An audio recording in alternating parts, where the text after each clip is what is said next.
देश भर का ये पहला रोल मॉडल बनया जिसने बाबा साहब अंबेडकर दे जड़े दोने सुपने बाबा साहब अंबेडकर ने गरीब दलितों वास्ते ते खास करके वूमन के अधिकारों की ये लड़ाई लड़ी सी। कैप्टन अमरिंदर सिंह की सरकार ने ये बाबा साहब अंबेडकर के दोनों सपनों को साकार किया है और जिथे वूमन वास्ते 50% रिजर्वेशन लैके आए है उथे अज रिजर्वेशन प्रमोशन का जड़ा तलवार साढ़े उपर काफ़ी लंबे समय तो लटकती सी और अज साड़ियाँ सारियां ही जड़ियाँ जथेबंदियाँ मुलाजम जथेबंदियाँ अज सारियां ही इत्थे पंजाब दियां इकट्ठियां हुई और उन्होंने दे नुमाइंदियां ने असी सारियां ने साडे साथी MLA जिन्हें भी पंजाब दे चाहे वो किसी भी पार्टी के होण जड़े दलित समाज नाल संबंध रखते हैं जड़ियाँ खास करके साड़ियाँ भैणां वो किसी भी पार्टी नूं संबंध रखदियां होण ये एक बहुत बड़ी इतिहासिक रैली जड़ी है वो ये जथेबंदियां वालों और साड़ियाँ समाज सेविक जड़ियाँ जथेबंदियां दलित वर्ग दियाँ हैगियां वूमन दियाँ हैगियां और उहदे वास्ते एक बहुत बड़ी रैली जिहदे विच पूरी सरकार नूं मुख्यमंत्री कैप्टन अमरिंदर सिंह नूं और उहदी कैबिनेट नूं इस गल वास्ते सन्मानित किया जाएगा और मैनू ये गल कहन लग्या खुशी प्राप्त हो रही है कि ये सूबा ये देश का पहला सूबा अज ये बनिया और मैनू खुशी है कि ये साडे सारिया जड़ियाँ जथेबंदियाँ अज इत्थे आईयां जल्दी ही मुख्यमंत्री कैप्टन अमरिंदर सिंह जी कोलों ये टाइम लैके ये पंजाब के एक जिले के अंदर बहुत बड़ी इतिहासिक जड़ी रैली है वो गरीबां दा दलितां दा वूमन दा एक वड्डा इकट्ठ जिहदी गिनती ते फिर अपने प्यादियां दे कोलों अपने सरकार दे अफसरां दे कोलों ये मिली भुगत दे नाल ये सारा ड्रामा क्यों रचिया और ये नाटक सिर्फ केंद्र की सरकार कर रही है और जेकर दलितां दे बारे इन्ने ही गंभीर सी ते फिर 2 अप्रैल नूं जिस वक्त भारत बंद होया इहदा फैसला उहदे बाद ही क्यों लेना पै गया। पहले सरकार ने क्यों फैसला लिया क्योंकि वो वोट बैंक की खातर वो काम कर रहे हैं। कांग्रेस पार्टी गरीबां दलितां की खातर काम करती है वोट बैंक की राजनीति असी नहीं करते। देखो मैं दसना जी ਉਹਦੇ ਚ ਇਹ ਹੈਗਾ कि मैनू नहीं पता कि स्टेट का ये वास्ते कोई स्पैशल एक्ट होवे लेकिन क्योंकि मैं नैशनल कमीशन नू हैंडल किया डील किया अधिकारी किसी भी कास्ट का कमीशन के अंदर लग सकता है ये देश का कानून है क्योंकि वो जड़ा लग्या है वो मैनू लगता है कि गलतफहमी ये पैदा करने वाली गल है वो अधिकारी लगाया गया है वो मैंबर सैकटरी लगाया गया है ना कि वो जड़ा उहदा मैंबर लगाया गया। वैसे ये गल चंगी हुंदी है कि ये समाज नाल जुड़े हुए किसी व्यक्ति या किसी अफसर नूं ही अगर लगाया जाता तो वो होर पारदर्शिता नाल काम कर सकता है और मैं उम्मीद करदा है कि वो पक्षपात उत्थे ना करनगे और उहदा दलित समाज के हितों का वो ध्यान रखन लेकिन कानूनी मैं समझना कि ये नहीं समाजिक तौर के उपर साड़ी सारिਆਂ की ये सोच जरूर है कि उत्थे समाज का दर्द रखने वाला व्यक्ति होना चाहिए। मैं तुहानूं ये गल कही है जी मैं तुहानूं ये कहा कि मैं नैशनल कमीशन नूं हैंडल किया डील किया और देश के किसी कमीशन के अंदर ये कोई भी सरकारी अधिकारी किसी कास्ट का लग सकता है। मैं तुहानूं ये गल कही दूसरे शब्दों च मैं कही कि पंजाब का अगर कोई स्पैशल एक्ट हैगा इस संबंध के अंदर तो उस ते जरूर मैं जानकारी भी लाँगा और मैं तुहानूं ये कहा कि अगर एक्ट के अंदर ये चीज़ की गलती हुई है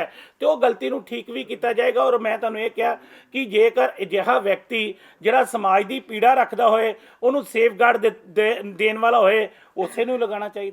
मैनूं लगता है कि किते ना किते हो सकता है कि चीफ सैकटरी साहब नूं मिसटेक लगी होए इस गल वास्ते हुण क्योंकि इस एक्ट नूं पढ़ के साडे पत्रकारां ने भी मैनूं इस गल ही दस्सिया मैं इस गल वास्ते जरूर चीफ सैकटरी साहब नाल भी गल करांगा और मैं उम्मीद करांगा इस गल वास्ते कि जिहड़ा एक्ट है एक्ट के अनुसार ही अफसर लगन। देखो ਉਹਦੇ 'ਚ ਇਹ ਹੈਗਾ, मैं तुहानूं ये गल कही है कि ये गल बड़ी स्पष्ट आ कि एक जिहड़ी तलवार 10-10 14 ਦੇ ਲੈਟਰ ਨੂੰ ਜਿਹੜਾ ਪਰਸੋਨਲ ਡਿਪਾਰਟਮੈਂਟ ਨੇ ਇਹ ਲੈਟਰ ਸਾਡੇ ਲੋਕਾਂ ਦੇ ਉੱਪਰ ਇਹ ਤਲਵਾਰ ਬਣ ਕੇ ਲਟਕ ਰਿਹਾ ਸੀ, ਉਹਦੇ ਵਾਸਤੇ ਆਰਡੀਨੈਂਸ ਸਾਡੀ ਸਟੇਟ ਗਵਰਨਮੈਂਟ ਨੇ ਜਾਰੀ ਕਰ ਦਿੱਤਾ ਔਰ ਇਹ ਪੰਜਾਬ ਦੇ ਅੰਦਰ ਰਿਜ਼ਰਵੇਸ਼ਨ ਪ੍ਰਮੋਸ਼ਨ ਹੁਣ ਲਾਗੂ ਹੋ ਗਈ ਹੈ। ਇਸ ਤੋਂ ਇਲਾਵਾ ਜਿਹੜਾ ਬੇਸਿਕ ਪੱਖ ਦਾ ਮਸਲਾ ਉਹ ਹੈ ਸਕੋਲਰਸ਼ਿਪ ਨੂੰ ਲੈ ਕੇ, ਬੱਚਿਆਂ ਦੀ ਸਕੋਲਰਸ਼ਿਪ ਨੂੰ ਲੈ ਕੇ ਇਹ ਚਿੰਤਾ ਦਾ ਵਿਸ਼ੇ ਇਹ ਪੰਜਾਬ ਦੇ ਅੰਦਰ ਹੈਗਾ ਔਰ ਉਹਦੇ ਵਾਸਤੇ 1700 ਕਰੋੜ ਰੁਪਇਆ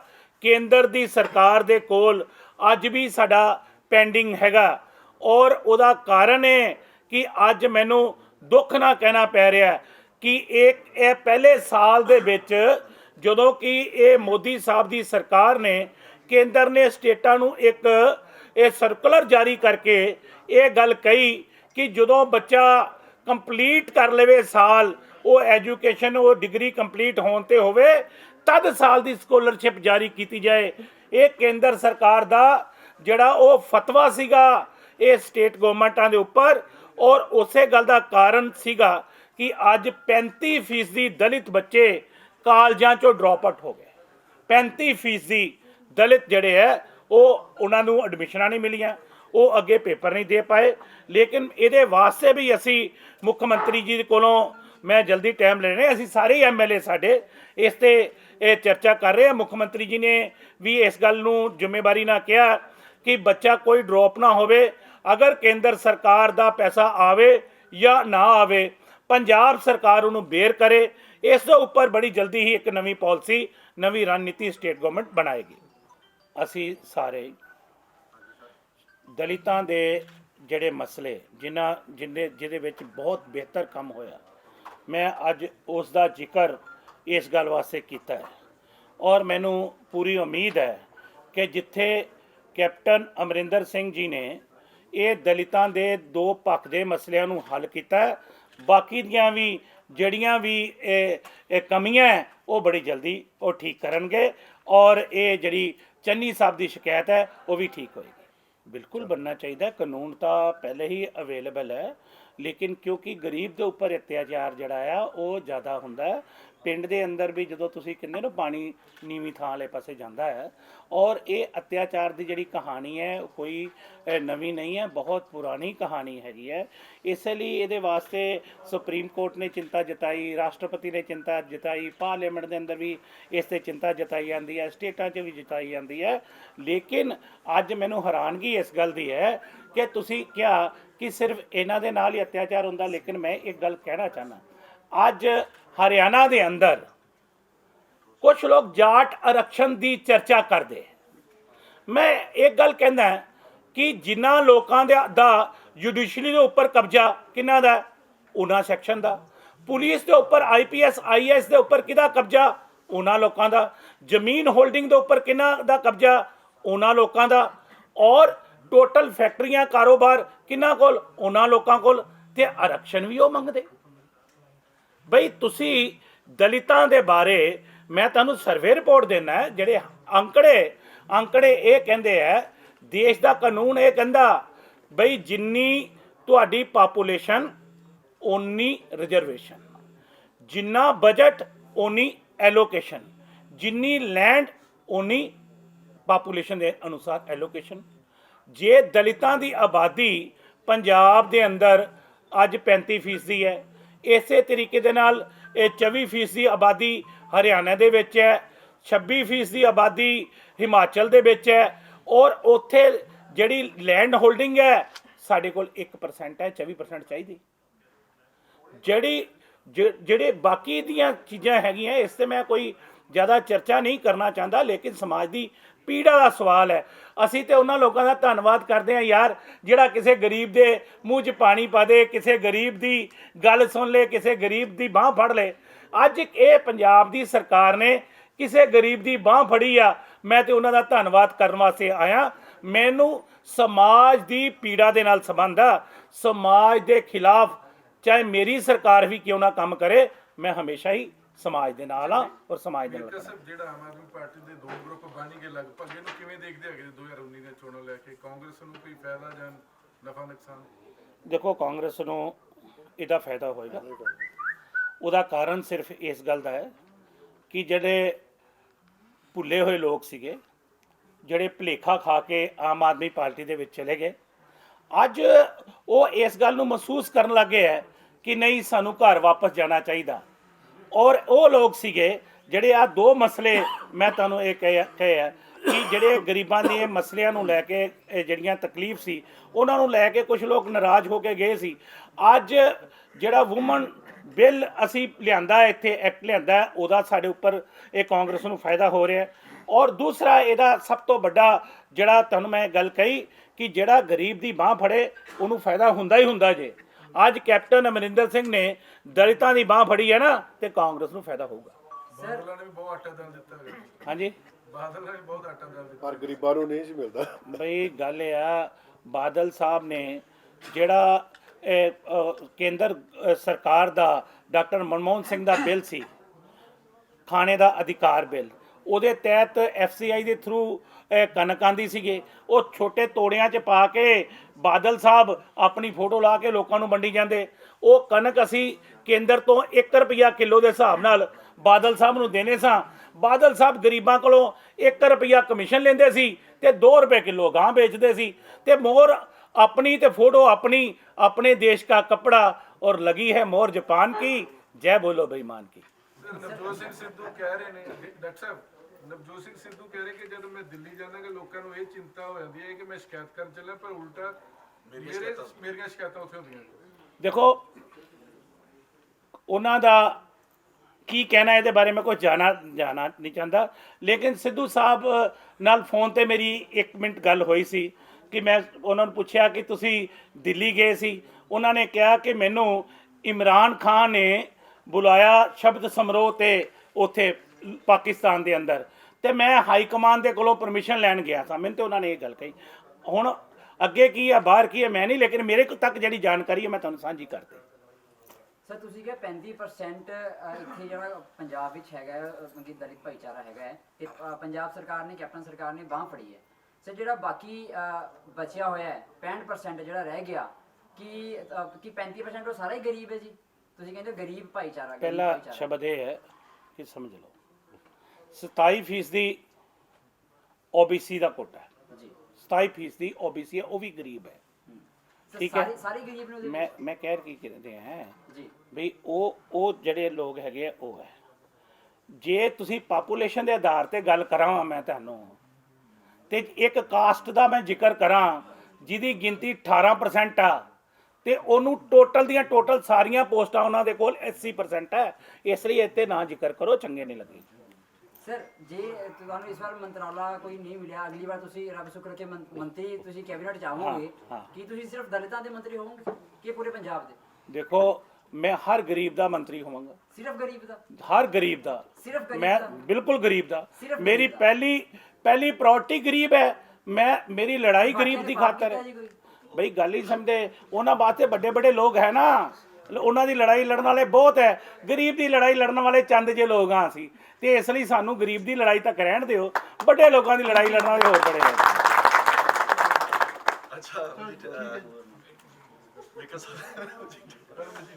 ਹਾਂਜੀ ਮਜੀਠੀਆ ਨੂੰ ਕੀ ਕਹਿਣਾ?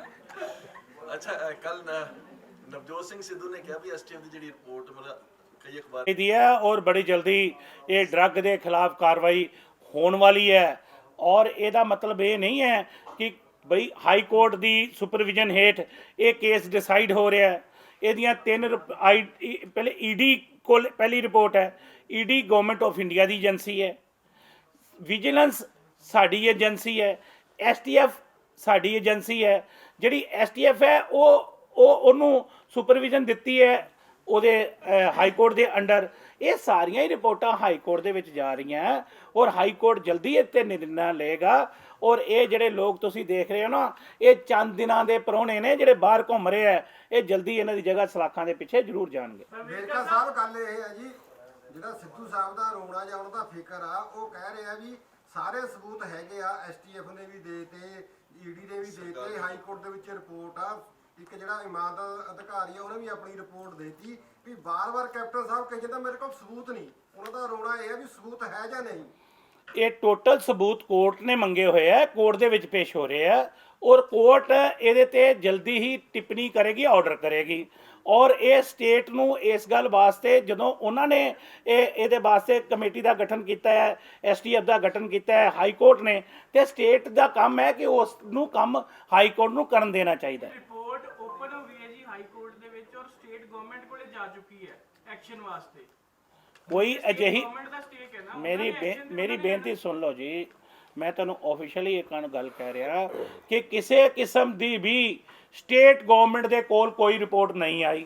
ਪਹਿਲਾ ਸ਼ਬਦ, ਇਹ ਰਿਪੋਰਟ ਹਾਈ ਕੋਰਟ ਨੇ ਮੰਗੀ, ਹਾਈ ਕੋਰਟ ਦੇ ਵਿੱਚ ਹੈ। ਹਾਈ ਕੋਰਟ ਦੇ ਵਿੱਚੋਂ ਆਰਟੀਆਈ ਦੇ ਥਰੂ ਤੁਸੀਂ ਕਾਪੀ ਲੈ ਲਓ ਜਾਂ ਕੋਈ ਹੋਰ ਜਾਣਕਾਰੀ ਇਹਦੀ ਲੈ ਲੇ, ਲੇਕਿਨ ਕਿਉਂਕਿ ਸਟੇਟ ਗਵਰਨਮੈਂਟ ਉਹਨਾਂ ਚਿਰ ਤੱਕ ਇੱਥੇ ਕਾਰਵਾਈ ਨਹੀਂ ਕਰਦੀ ਜਿੰਨਾ ਚਿਰ ਤੱਕ ਹਾਈ ਕੋਰਟ ਤੋਂ ਇਹਦੇ ਖਿਲਾਫ ਕਾਰਵਾਈ ਲਈ ਨਹੀਂ ਆਰਡਰ ਆਉਂਦਾ। ਪੰਜਾਬ ਦੀ ਜਨਤਾ ਕਹਿੰਦੀ ਹੈਗੀ ਹੈ ਕਿ ਕੈਪਟਨ ਅਮਰਿੰਦਰ ਸਿੰਘ ਦਾ ਬਾਦਲ ਪਰਿਵਾਰ ਦੇ ਨਾਲ ਬਹੁਤ ਸੋਹਣੇ ਗੂੜੇ ਰਿਸ਼ਤੇ ਬਣ ਗਏ ਨੇ, ਸਮਝੌਤੇ ਹੋ ਗਏ ਨੇ। ਪੰਜਾਬ ਦੀ ਜਨਤਾ ਜਾਵੇ ਖੂਹ 'ਚ, ਪੰਜਾਬ ਦੀ ਜਵਾਨੀ ਜਾਵੇ ਖੂਹ 'ਚ। ਜਿਨ੍ਹਾਂ ਨੇ ਨਸ਼ੇ 'ਚ ਪੰਜਾਬ ਨੂੰ ਧਕੇਲਿਆ ਹੈਗਾ ਉਹਨਾਂ ਦੇ ਨਾਲ ਹੱਥ ਮਿਲਾ ਲਏ ਗਏ ਨੇ। ਬਿਲਕੁਲ ਕਿਸੇ ਤਰ੍ਹਾਂ ਦਾ ਸਾਡਾ ਸਮਝੌਤਾ ਕਿੱਦਾਂ ਹੋ ਸਕਦਾ ਜੀ? ਅਕਾਲੀ ਦਲ ਦੇ ਨਾਲ ਅਸੀਂ ਲੜਾਈ ਲੜੀ ਹੈ, ਅਕਾਲੀ ਦਲ ਦੇ ਨਾਲ ਹੀ ਕੈਪਟਨ ਸਾਹਿਬ ਦਾ ਅਕਾਲੀ ਦਲ ਦੇ ਨਾਲ ਹੀ ਬਾਦਲ ਪਰਿਵਾਰ ਨਾਲ। ਮੈਂ ਤੁਹਾਨੂੰ ਇਹ ਕਿਹਾ ਕਿ ਬਾਦਲ ਪਰਿਵਾਰ ਹੀ ਤਾਂ ਅਕਾਲੀ ਦਲ ਹੈ, ਉਹ ਤਾਂ ਪਰਿਵਾਰਵਾਦ ਦੀ ਪਾਰਟੀ ਹੈ, ਉਹ ਤੇ 3 ਪਰਿਵਾਰਾਂ ਦੀ ਪਾਰਟੀ ਹੈ, ਘਰਾਂ ਦੀ ਪਾਰਟੀ ਹੈ। ਉਹ ਹੀ ਜੋ ਆਰਡਰ ਕਰਦੇ ਆ ਘਰ 'ਚ ਬਹਿ ਕੇ ਆਰਡਰ ਕਰਦੇ ਆ। ਸਾਡਾ ਬਾਦਲਾਂ ਦੇ ਨਾਲ ਅਕਾਲੀ ਦਲ ਦੇ ਨਾਲ ਕਦੀ ਸਮਝੌਤਾ ਨਹੀਂ ਹੋ ਸਕਦਾ। ਪੰਜਾਬ ਦੇ ਦੁਸ਼ਮਣਾਂ ਦੇ ਨਾਲ ਸਮਝੌਤੇ ਦਾ ਸਵਾਲ ਹੀ ਪੈਦਾ ਨਹੀਂ ਹੁੰਦਾ। ਵੇਰਕਾ ਸਾਹਿਬ, ਸਵਾਲ ਆ ਜਿਹੜੇ ਕੈਪਟਨ ਸਾਹਿਬ ਦੀ ਮਨਸ਼ਾ ਦੇ ਉੱਠਦੇ ਆ, ਜਿਹੜੀ ਬੇਅਦਬੀ ਕਾਂਡ ਜਾਂ ਗੋਲੀ ਕਾਂਡ ਦੀ ਜਿਹੜੀ ਜਾਂਚ ਉਹ ਵੀ ਸੀਬੀਆਈ ਨੂੰ ਹਵਾਲੇ ਕਰਨ ਤੋਂ ਬਾਅਦ ਉਹਦੇ ਤੇ ਬੜੇ ਇਤਰਾਜ਼ ਉੱਠੇ ਆ ਕਿ ਸੀਬੀਆਈ ਨੂੰ ਜਾਂਚ, ਸੀਬੀਆਈ ਤੁਸੀਂ ਪਹਿਲਾਂ ਕਹਿੰਦੇ ਸੀਗੇ ਕਿ ਕੇਂਦਰ ਦਾ ਤੋਤਾ ਹੁੰਦੀ ਹੈ, ਤਾਂ ਇਹ ਉਹੀ ਸਰਕਾਰ ਕੇਂਦਰ ਦੇ ਵਿੱਚ ਆ ਜਿਨ੍ਹਾਂ ਦੇ ਦੌਰਾਨ ਇਹ ਪੂਰਾ ਕਾਂਡ ਵਾਪਰਿਆ, ਤੇ ਹੁਣ ਉਹਨਾਂ ਦੀ ਏਜੰਸੀ ਤੋਂ ਜਾਂਚ ਕਰਾਉਂਗੇ। ਇਹਦਾ ਕੀ ਮਤਲਬ ਹੈ ਕਿ ਉਹਨਾਂ ਨੂੰ ਕਲੀਨ ਚਿਟ ਦਿਵਾਉਣ ਦੀ ਕੋਸ਼ਿਸ਼ ਹੈ? ਨਹੀਂ ਇਦਾਂ ਦਾ ਕਿਉਂਕਿ ਨਾ ਤੱਕ ਜਸਟਿਸ ਰਣਜੀਤ ਸਿੰਘ ਕਮਿਸ਼ਨ ਨੇ ਪੂਰੇ ਨਾਮ ਦੇਤੇ, ਕਿਹੜੀ ਅਣਪਛਾਤੀ ਪੁਲਿਸ ਸੀ ਉਹਨਾਂ ਦੇ ਨਾਮ ਦੇਤੇ, ਤਾਂ ਫਿਰ ਕਾਰਵਾਈ ਕਰਨ ਦੇ ਮੌਕੇ ਤੇ ਆ ਕੇ ਸਰਕਾਰ ਨੇ ਸੀਬੀਆਈ ਨੂੰ ਜਾਂਚ ਦੇਤੀ। ਕੀ ਮਤਲਬ ਇਹਦਾ? ਉਹਦੇ 'ਚ ਇਹ ਹੈ ਕਿ ਰਣਜੀਤ ਸਿੰਘ ਕਮਿਸ਼ਨ ਹੋਰਾਂ ਨੇ ਵੀ ਇਸ ਗੱਲ ਵਾਸਤੇ ਖੁਲਾਸਾ ਕੀਤਾ ਹੈ ਕਿ ਇਸ ਦੀ ਹੋਰ ਜਾਂਚ ਦੀ ਵੀ ਜ਼ਰੂਰਤ ਹੈ। ਰਣਜੀਤ ਸਿੰਘ ਕਮਿਸ਼ਨ ਨੇ ਕਿਹਾ ਹੈ ਕਿ ਇਹਦੀ ਹੋਰ ਵੱਡੀ ਏਜੰਸੀ ਤੋਂ ਵੀ ਜਾਂਚ ਦੀ ਜ਼ਰੂਰਤ ਹੈ।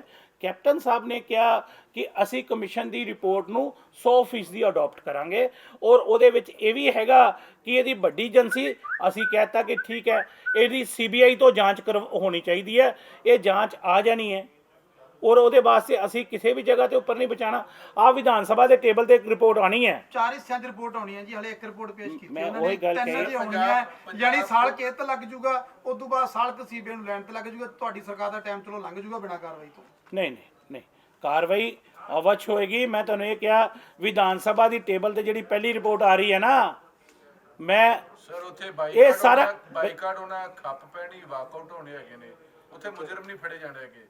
ਸਰਕਾਰ 'ਚ ਕਿਉਂ ਨਹੀਂ ਦਮ ਹੈਗਾ? ਪਹਿਲੀ ਗੱਲ ਸਰਕਾਰ ਨਾ ਬਈ ਗੱਲ ਇਹ ਆ ਕਮਿਸ਼ਨ ਬਣਾਇਆ ਕਮੇਟੀ, ਦੇਖੋ ਸਰਕਾਰ ਨੇ ਉਹਦੀ ਰਿਪੋਰਟ ਵਿਧਾਨ ਸਭਾ 'ਚ ਆਣੀ ਹੈ। ਤੁਹਾਡਾ ਕਮਿਸ਼ਨ, ਤੁਹਾਨੂੰ ਆਪਦੇ ਕਮਿਸ਼ਨ ਦੀ ਰਿਪੋਰਟ ਤੇ ਯਕੀਨ ਨਹੀਂ?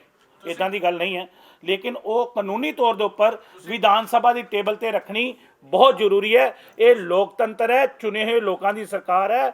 ਇਹ ਲੋਕਾਂ ਦੇ ਸਾਹਮਣੇ ਵਿਧਾਨ ਸਭਾ ਦੇ ਅੰਦਰ ਇਹ ਕਮੇਟੀ ਦੀ ਰਿਪੋਰਟ, ਕਮਿਸ਼ਨ ਦੀ ਰਿਪੋਰਟ ਨੂੰ ਜਗ ਜ਼ਾਹਿਰ ਹੋਣਾ ਕਾਨੂੰਨੀ ਪਹਿਲੂ ਹੈ। ਪੰਜਾਬ ਪੁਲਿਸ ਨੂੰ ਏਜੰਸੀ ਵੱਡੀ ਮੰਨਦੇ ਕਿ ਨਹੀਂ ਮੰਨਦੇ ਜਿਹਨੇ ਪੰਜਾਬ 'ਚ ਅੱਤਵਾਦ ਖਤਮ ਕੀਤਾ ਹੈਗਾ?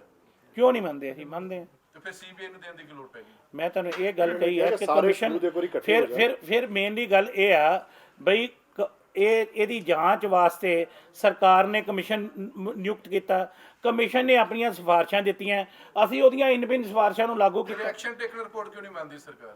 ਵਿਧਾਨ ਸਭਾ ਦੀ ਟੇਬਲ ਤੇ ਆ ਰਹੀ, ਟੇਬਲ ਤੇ ਆਉਂਦੀ ਨੇ, ਕਾਰਵਾਈ ਕਿੱਥੇ ਹੋਏਗੀ। ਟਾਰਗੇਟ ਕਿਲਿੰਗ ਪੰਜਾਬ ਪੁਲਿਸ ਨੇ ਸੌਰਟ ਆਊਟ ਕੀਤਾ। ਪੰਜਾਬ ਪੁਲਿਸ ਤੇਜ ਕਿ ਬਈ ਸੀਬੀਆਈ? ਗੱਲ ਇਹ ਪੰਜਾਬ ਆ, ਪੁਲਿਸ ਤੇਜ ਹੈ ਤਾਂ ਅਸੀਂ ਤੇ ਹਰ ਕੰਮ ਆਪਣੀ ਪੰਜਾਬ ਪੁਲਿਸ ਦੇ ਕੋਲੋਂ ਕਰਾਇਆ ਹੈ ਔਰ ਅਸੀਂ ਪੰਜਾਬ ਪੁਲਿਸ ਨੂੰ ਕਦੀ ਕਟਾਰੇ ਤੇ ਨਹੀਂ ਖੜਾ ਕਰਦੇ। ਆ ਜਿਹੜੇ ਲੋਕ ਖੜਾ ਕਰ ਰਹੇ ਹੈ, ਆਮ ਆਦਮੀ ਪਾਰਟੀ ਵਾਲੇ, ਅਕਾਲੀ ਦਲ ਵਾਲੇ, ਅਸੀਂ ਤੇ ਕਹਿ ਰਹੇ ਹਾਂ ਕਿ ਸਾਡੀ ਪੁਲਿਸ ਜਿਹੜੀ ਹੈ। ਅਕਾਲੀ ਦਲ ਤਾਂ ਬਹੁਤ ਖੁਸ਼ ਹੈ, ਉਹਦਾ ਸਮਰਥਨ ਕਰ ਗਿਆ ਤੁਹਾਡਾ ਕਿ ਜਿਹੜੀ ਸੀਬੀਆਈ ਨੂੰ ਜਾਂਚ ਦਿੱਤੀ, ਤੁਸੀਂ ਬਹੁਤ ਚੰਗਾ ਕੰਮ ਕੀਤਾ। ਅਕਾਲੀ ਦਲ ਤਾਂ ਤੁਹਾਡੇ ਹੱਕ 'ਚ ਆ ਗਿਆ। ਇਹੀ ਤਾਂ ਸਵਾਲ ਉੱਠਦੇ। ਨਹੀਂ ਇਹ ਬਿਲਕੁਲ ਬਿਯੋਂਡ ਦੀ ਲਾ ਕੋਈ ਚੀਜ਼ ਨਹੀਂ ਹੈਗੀ ਔਰ ਮੈਂ ਤੁਹਾਨੂੰ ਇਹ ਕਿਹਾ ਕਿ ਕਮਿਸ਼ਨ ਨੇ ਇਹ ਗੱਲ ਕਹੀ ਕਿ ਬਈ ਇਹਦੀ ਸੈਂਟਰਲ ਏਜੰਸੀ ਤੋਂ ਜਾਂਚ ਹੋਣੀ ਚਾਹੀਦੀ ਹੈ, ਅਸੀਂ ਉਹਦੀ ਰਿਪੋਰਟ ਮੰਨ ਲਈ। ਵੇਰਕਾ ਸਾਹਿਬ ਲੱਗਦੇ ਕਿ ਕੈਪਟਨ ਅਮਰਿੰਦਰ ਸਿੰਘ ਦੀ ਸਰਕਾਰ ਸਮੇਤ ਸੈਣੀ ਤੋਂ ਕੰਬਦੀ ਆ, ਡਰਦੀ ਹੈਗੀ ਆ, ਇਸ ਕਰਕੇ ਸੀਬੀਆਈ ਨੂੰ ਹਵਾਲੇ ਕਰਤੀ, ਜਾਂ ਪੰਜਾਬ ਪੁਲਿਸ ਦੇ ਅਫਸਰ ਉਹ ਤੋਂ ਡਰਦੇ ਹੈਗੇ, ਜਾਂ ਪੰਜਾਬ ਪੁਲਿਸ ਦੇ ਅਧਿਕਾਰੀ ਕਈ ਹਿੱਸਿਆਂ 'ਚ ਵੰਡੇ ਹੈਗੇ, ਇਸ ਕਰਕੇ ਸਰਕਾਰ ਨੇ ਹੱਥ ਪਾਉਣਾ ਮੁਨਾਸਬ ਨਹੀਂ ਸਮਝਿਆ ਗਿਆ। ਕੈਪਟਨ ਅਮਰਿੰਦਰ ਸਿੰਘ ਦੀ ਸਰਕਾਰ ਨਾ ਕਿਸੇ ਤੋਂ ਡਰਦੀ ਹੈ, ਨਾ ਕਿਸੇ ਨੂੰ ਡਰਾਉਂਦੀ ਹੈ। ਕਾਨੂੰਨ ਆਪਣਾ ਕੰਮ ਕਰਦਾ ਹੈ ਤੇ ਕਾਨੂੰਨ ਅਨੁਸਾਰ ਕੰਮ ਹੋਏਗਾ, ਕਾਰਵਾਈ ਹੋਏਗੀ। ਵੇਰਕਾ ਸਾਹਿਬ ਇਹਦੇ ਨਾਲੇ ਜੁੜਿਆ ਸਵਾਲ ਇਹ ਆ ਵੀ ਸੈਂਟਰ ਵੱਲੋਂ ਕੇਂਦਰ ਵੱਲੋਂ ਦਬਾਅ ਪਾਇਆ ਜਾ ਰਿਹਾ, ਜਿਵੇਂ ਭੁੱਲਰ ਜੀ ਨੇ ਕਿਹਾ ਵੀ ਸੈਣੀ ਸਾਹਿਬ ਦਾ ਨਾਮ ਆ ਰਿਹਾ, ਏਦਾਂ ਸੋ ਇਹ ਹੈ ਜੀ ਇਹ 100% ਦੀ ਇਹ ਇਲਜ਼ਾਮ ਝੂਠੇ ਹੈ ਔਰ ਇਹ ਕੇਸ ਨੂੰ ਪਟਕਾਉਣ ਦੀ ਕੋਸ਼ਿਸ਼ ਕੀਤੀ ਜਾ ਰਹੀ ਹੈ, ਇਹ ਸੱਚਾਈ ਨੂੰ ਲਾਂਭੇ ਕਰਨ ਦੀ ਕੋਸ਼ਿਸ਼ ਕੀਤੀ ਜਾ ਰਹੀ ਹੈ ਔਰ ਸਰਕਾਰ ਆਪਣਾ ਕੰਮ ਕਰ ਰਹੀ ਹੈ। ਇਹ ਸਰਕਾਰ ਦੇ ਕੰਮ 'ਚ ਵਿਘਨ ਪਾਉਣ ਦੀ ਕੋਸ਼ਿਸ਼ ਕੀਤੀ ਜਾ ਰਹੀ ਹੈ। ਸਰਕਾਰ ਦੀ ਨੀਅਤ ਤੇ ਨੀਤੀ ਦੇ ਅੰਦਰ ਕੋਈ ਫਰਕ ਨਹੀਂ ਹੈ ਔਰ ਸਰਕਾਰ ਕੰਮ ਕਰੇਗੀ, ਗੁਣ ਔਰ ਦੋਸ਼ ਤੇ ਫੈਸਲਾ ਕਰੇਗੀ ਔਰ ਜਿਹੜੇ ਵੀ ਕੋਈ ਦੋਸ਼ੀ ਹੈ ਉਹ ਸਲਾਖਾਂ ਦੇ ਪਿੱਛੇ ਹੋਣਗੇ। ਸਰਕਾਰ ਡਰੀ ਹੋਈ ਹੈ ਨਾਲ। ਸਰਕਾਰ ਬਜੋ ਜੀ ਲੱਖਾਂ ਤੁਸੀਂ ਕੈਪਟਨ ਸਾਹਿਬ ਯਾਰ ਮੇਰਾ ਕੰਮ ਗਰੀਬ ਗੁਰਬਿਆਲ ਹੈਗਾ। ਵੇਰਕਾ ਸਾਹਿਬ ਸੱਚ ਤਾਂ ਇਹੀ ਆ।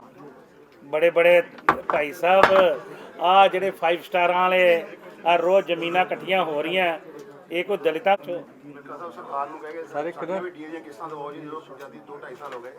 ਉਹੀ ਕੰਮ ਸਰ ਇੱਕ ਮੈਂ ਜਿਹੜੀ ਗੱਲ ਕਰਨੀ ਚਾਹੁੰਦਾ ਸੀਗਾ, ਠੀਕ ਹੈ ਵੀ ਆਪਾਂ ਰੈਲੀ ਦਾ ਪ੍ਰੋਗਰਾਮ ਵੀ ਹੈਗਾ ਕਰਾਂਗੇ, ਪਰ ਜਿਹੜਾ ਅੱਜ ਆਰਡੀਨੈਂਸ ਆਪਾਂ ਕਹਿੰਦੇ ਆ ਵੀ ਇਹ ਆਏਗਾ, ਜਲਦੀ ਆਏਗਾ, ਕੈਬਨਿਟ 'ਚ ਹੋ ਗਿਆ ਹੈਗਾ, ਇਹ ਕਦ ਕ ਆਰਡੀਨੈਂਸ ਬਾਹਰ ਆ ਜਾਏਗਾ, ਇਹ ਸਾਨੂੰ ਤੇ ਜਿੰਨਾ ਚਿਰ ਆਰਡੀਨੈਂਸ ਬਾਹਰ ਨਹੀਂ ਆਉਂਦਾ ਉਹਨਾਂ ਚਿਰ ਲੋਕਾਂ ਨੂੰ ਇਹ ਕੋਈ ਕਾਪੀ ਉਹਦੀ ਦੋ ਤਿੰਨ ਮਿੰਟ 'ਚ ਆ ਜਾਣਾ, ਉਹਨੂੰ ਨਹੀਂ ਰੋਕ ਸਕਦੇ, ਉਹਨੂੰ ਨਹੀਂ ਰੋਕ ਸਕਦਾ ਗਵਰਨਰ। ਨਹੀਂ ਰੋਕ ਸਰ ਰੋਕ ਨਹੀਂ ਸਕਦੇ।